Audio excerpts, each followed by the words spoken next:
You know what? Before I get into that, there's one thing before we close out. Do you guys disagree on anything? Yeah. So there's a couple things. I keep track of them because I don't want people to think like we're just like one. Yeah, we do. That's important. One monolith. He would not vote for a female politician. I would. I think the Olivia Goodman, who runs Las Vegas, is fantastic. She got us back to work when everybody else was trying to keep the fucking city down. I definitely would vote for. I would vote for. There's a bunch of women that I would vote for. We disagree on mate choice copying. We disagree on dual mating strategy versus mate switching strategy, mate switching hypothesis. And it's funny because my buddy who's an evolutionary psychologist agrees with him. And so we have that debate sometimes. I just think it's mostly mate switching. I don't think that there's no. My point is, I think that mate switching implies there's already been a mating there in the first place. And what are the mechanics to get you to the point where you go, oh, I'm going to switch? Well, you had to have something that got you to the point where you had a mate. So that's really it really comes down to like what the theory between like dual mating strategy versus mate switching. I think both of these kind of get like sort of pervert. Well, okay, so dual mating is really alpha fucks and beta bucks, and I think it gets really bastardized because a lot of people think that dual mating means that she goes and she gets with the guy and she cheats on him and cuckolds one guy and with another guy, right? That's not dual mating. Dual mating is the idea that women have short-term sexual a short-term sexual need or looking for genetic benefits through short-term sexual encounters, right? And then there's the long-term security, which is provisioning, protection, and parental investment. Alpha fucks, beta bucks. That's the the nuts and bolts of dual mating strategy. Okay, now people will say, well, it's not a strategy. It's just, their natural propensity. Like we start splitting hairs and get into semantics and everything like that. Essentially what it is there's a dualistic, pluralistic nature to how women go about sexual selection. So there's the guy who has the good genes. He's the cad. There's the guy who looks like he's going to be a good long-term mate, right? The guy's going to be a good dad, right? So it's dads versus cads. Essentially, that's been going on for a long time, and it refers back to a concept of what's called ovulatory shift, a lot of other things that go along with it. Now, the new, more, I think, really kind of contrived side of this, which is mate switching hypothesis, which means that women only stick to the beta buck side of things, and the only reason they cheat, and by the way, it's there has to be a mating before there's a cheating, right? So what happens is when a woman is already in a pairing, in a pair bonded relationship, that the only reason like she cheats is because she's found a bigger and better deal. She's with a guy who's, a garbage man, and she finds a guy who's an exec, and that guy has more status. He has more attractive qualities. He's going to be he's basically jumping ship up to a bigger and better deal, as in lifestyle, as in protection, provisioning, and parental investment. So when it comes to mate switching hypothesis, my disagreement there is, first of all, I think it's kind of contrived because I think it's kind of trying to throw feminists and a female, a gynocentric social order, a bone, right? They're trying to sort of like march back the ugliness of dual mating strategy. And really, I don't think that the two of them can't coexist. I think dual mating strategy might be the way that men and women come together when women make their sexual selections, when they see a guy, this guy's hot, this guy's not, this guy's invisible, this guy's not invisible, right? So as I was saying before, the guy has to be at least somewhat arousing. I split this up. I think there's a distinction between arousal and attraction. Okay. So arousal is this guy hot? Is he so hot I want to fuck him right now? Hot guy in the foam cannon party in Cancun on spring break. I was drunk, he was cute, and one thing led to another. Okay. That's the alpha fuck side of it. Then there's the beta buck side of it, which is attraction. Does he have does he love his mom? Does he like dogs? Does he want to go to Disneyland? Does he want to have kids in the future? Is he funny? All of these other qualities, value added qualities that go along with that.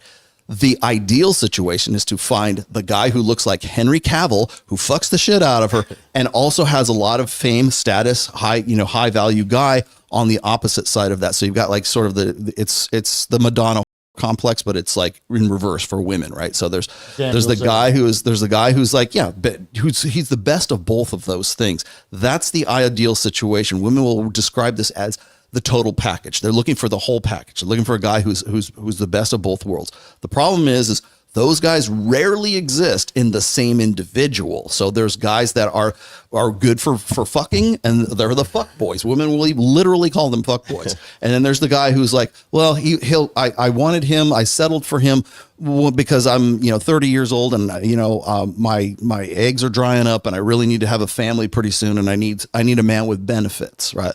So that's really the pluralistic nature of women's sort of sexual strategies. Then there's the mate switching strategy, which of course I think the major flaw in is that it doesn't recognize the alpha fuck side of that equation. It only focuses on the beta buck side, which is provisioning, protection, and parental investment. And so that's the only thing that's valuable. And it's also, I think it's mischaracterized because we only look at it in a pair bonding situation.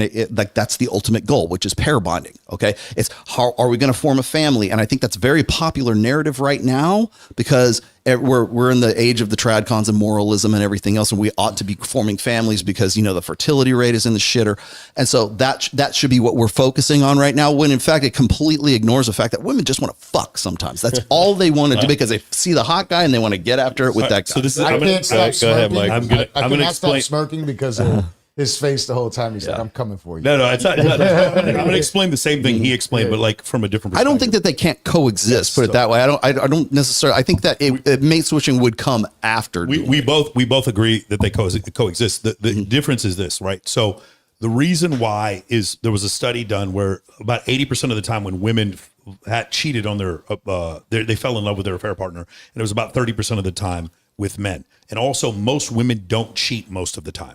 They do cheat some, but it's like less than 20% of the time they cheat. So if that's the case, then the idea that they're so drawn by Chad Thunder that they're going to go cheat, they would do it more. So what I'm saying is when they're like, say, 18 to 23, I think dual mating strategy is a little bit more prevalent in them because they don't have a singular, like what he said about the pair bonding, they don't have a singular man who's providing for them. So in that case, they might have one guy that they see as like future potential and another guy is just a hot bartender that they're screwing. I definitely think that's the case. But I think majority of the time for majority of women, they don't cheat. And so and I know a lot of red pill guys are getting pissed at this. No, they all cheat all the time. No, most of the time, studies have shown men cheat more than women.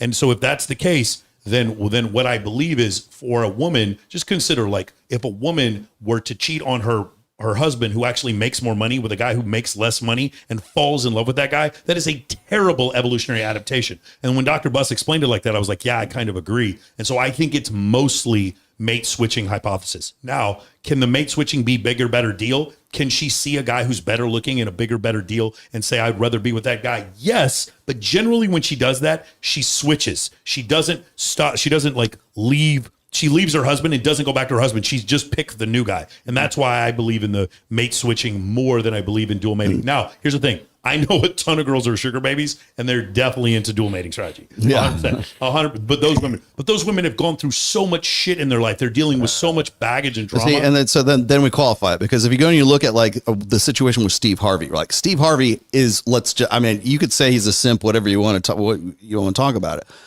but his wife that he like builds up and pedestalizes, she's the one that fucked the bodyguard and end up fucking the personal chef as well. These guys are not high value, high status guys. Steve Harvey is according to mate switching hypothesis, she should never have wanted to get with either one of those dudes. It's not never. But she's got everything is settled for her. She's got protection, provisioning, parental investment to the moon. But Steve Harvey's not laying down the bodyguard and I guess the personal chef. Like they're rocking her world. That right there, and you can see, I can point out example after example. That's just a high profile, famous guy where it's happening. And so like when I see examples like that, it's like she should never have wanted to do that according to mate switching. He told her to think like a man. Right. But the thing is, exactly. It's true. But the thing is, it's not that she should never, it's that 80% of the time she shouldn't and 20% of the time she should. And I also think the thing about like, what is it? When women like have an affair, they fall in love with the teachers that are like getting with their 15-year-old students, they're falling in love with those 15-year-old students. So I don't think love should be like the litmus test of like whether or not mate switching hypothesis is valid or not. Because women fall in love with trees and chandeliers and Mary Bridges and their dogs too. So right. like, so here's the third thing is generally whenever we deal with like some kind of like controversy or whatever, I tend to attribute it more to negligence, and he tends to attribute it more to nefariousness. If that makes any sense. Like I don't like convenience. Maybe that's a better thing. It's convenience. Like for instance, like the whole thing with Adam 22 getting cucked by his girl. He thinks the whole thing was set up, and I actually do think Adam 22 felt uncomfortable at one point that it did Jason, come across as genuinely like correct.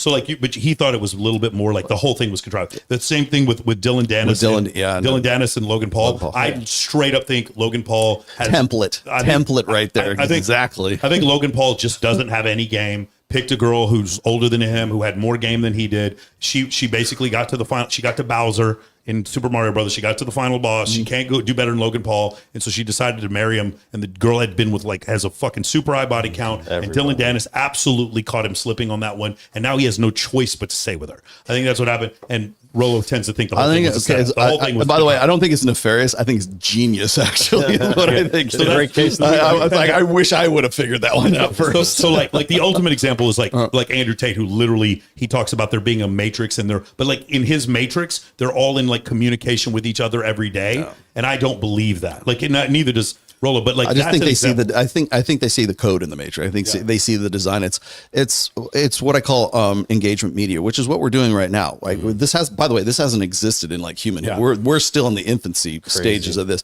So if you have like I always do live streams. You guys are doing live streams now.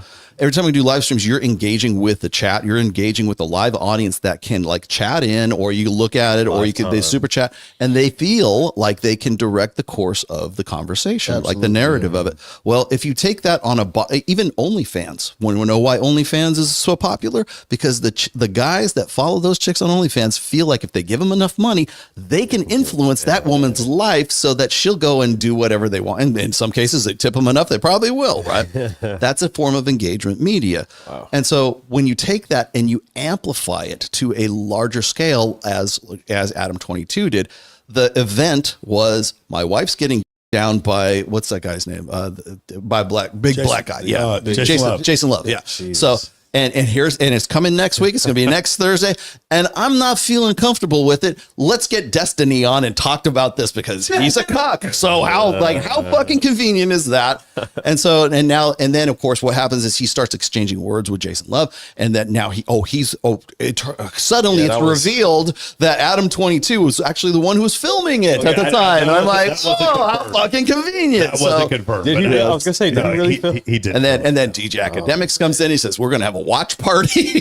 And I said, and everybody, and by the way, you had Tucker Carlson talking about this with Andrew Tate. You cannot pay. I'm not saying they planned it this way, but it became such a hype and such a buzz I totally agree with everyone jumped because they were all part of the engagement media. So now you have other channels who are engagement media talking about what you want them to talk about, which is the event of this guy's going to fuck my wife on Thursday. Yeah, no, I agree that they took advantage of what happened afterwards. I just like in most things, like dude, it's genius, absolutely fucking genius. He's probably made billions of dollars out of it. Even if we go back, like when we consider things like Title IX, the Roe versus Wade, what's the word I'm looking for? Birth control, things like that. I don't think it was like a worldwide cabal. Yeah, I think it was certain things like little chip away, like we want egalitarian, we want equality, and all of them combined to where now 60% of college enrollees are female. And so things just swung the pendulum to the other side. Whereas if you talk to some of the red pill creators, they think this was an organized thing. It's the Rockefellers, by the Rockefellers, and the Zionists. Let's just say that they all came together and they've just invented this whole thing to like destroy humanity. And my whole thing is like, no, just a couple things got out of check, and then next thing you know, this is where we are. I think that's people want to fuck, and we said, okay, here's a pill so you can fuck without having to have, and it changes humanity. Yeah. Everything that came after hormonal birth control, if you look at all this stuff, it's a cascade effect, is what it is. Divorces rise, marriages drop. The Roe v. Wade follows in the wake of that, and all these things that we sort of take for granted in 2024, you can trace them all the way back to one invention in 1965, and that was the pill.